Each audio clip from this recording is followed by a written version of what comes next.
PBBM, iginiit hindi political persecution ang pagkaaresto kay FPRRD. Sinagot ni Pangulong Ferdinand Bongbong Marcos, Jr. ang isyu ng pagkakaaresto kay dating Pangulong Rodrigo Duterte ng International Criminal Court, ICC, at kung ito ba ay isang uri ng political persecution o isang hakbang na may kinalaman sa nalalapit na 2028 elections.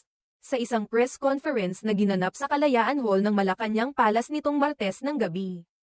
11 ng Marso, ang press conference na ito ay nangyari ilang minuto lamang matapos umalis si dating Pangulong Duterte patungong The Hague, Netherlands, upang harapin ang mga akusasyon na isinampa laban sa kanya ng ICC. Sa kabila ng mga katanungan mula sa media, ipinahayag ni Pangulong Marcos ang kanyang pananaw hinggil sa isyu at nagbigay ng paglilinaw tungkol sa pagkakaaresto kay Duterte. Sa nasabing press conference, binasa ni Presidential Communications Office, PCO, Secretary J. Ruiz ang isang tanong mula sa media na nagtatanong kung ang pag-aresto kay Duterte ay isang halimbawa ng political persecution, at kung ito raw ay may kinalaman sa darating na halalan sa 2028.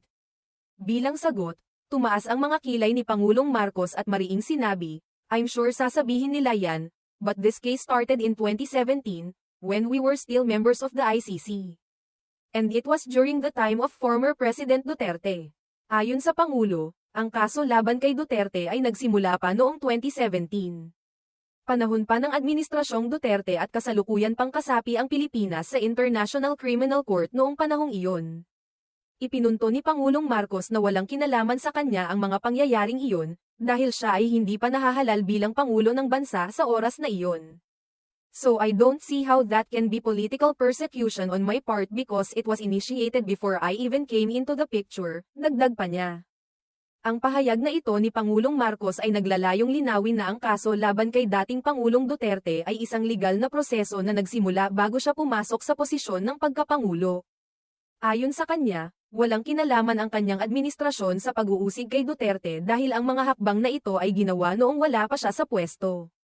Bilang tugon din sa mga tanong ng media hinggil sa mga isyu ng political persecution, binigyang diin ni Pangulong Marcos na ang mga hakbang na ginagawa ng ICC ay hindi dapat ipaliwanag bilang isang pagtatangka ng kanyang administrasyon upang pigilan o gawing hadlang ang mga isyu ng politika. Sa halip, ito ay isang isyu na nauukol sa mga kaganapan na nangyari noong nakaraang administrasyon at hindi sa kasalukuyang gobyerno. Ang pagkakaaresto kay dating Pangulong Duterte ay isang hakbang na kinasasangkutan ng mga seryosong akusasyon ukol sa kanyang gyera kontra droga, na tinutuligsa ng ilang mga internasyonal na organisasyon dahil sa umano'y mga labag sa karapatang pantao. Gayunpaman, tinutulan ng mga taga-suporta ni Duterte ang mga paratang na ito. At pinapalakas ang kanilang argumento na ang mga hakbang na ito ay bahagi ng isang mas malawak na agenda na may kinalaman sa politika. Sa kabila ng lahat ng mga isyong ito, nanatiling mahinahon si Pangulong Marcos at nagpahayag ng kanyang pananaw na ang mga kasalukuyang pangyayari ay hindi dapat gamitin upang magdulot ng hindi pagkakaunawaan o pagkakawatak-watak sa bansa. Ipinagdiinan niyang ang mga ganitong isyu ay bahagi ng legal na proseso na hindi na dapat maging isyu ng politika, at ang bawat isa ay dapat magtiwala sa sistema ng hustisya na umiiral sa bansa.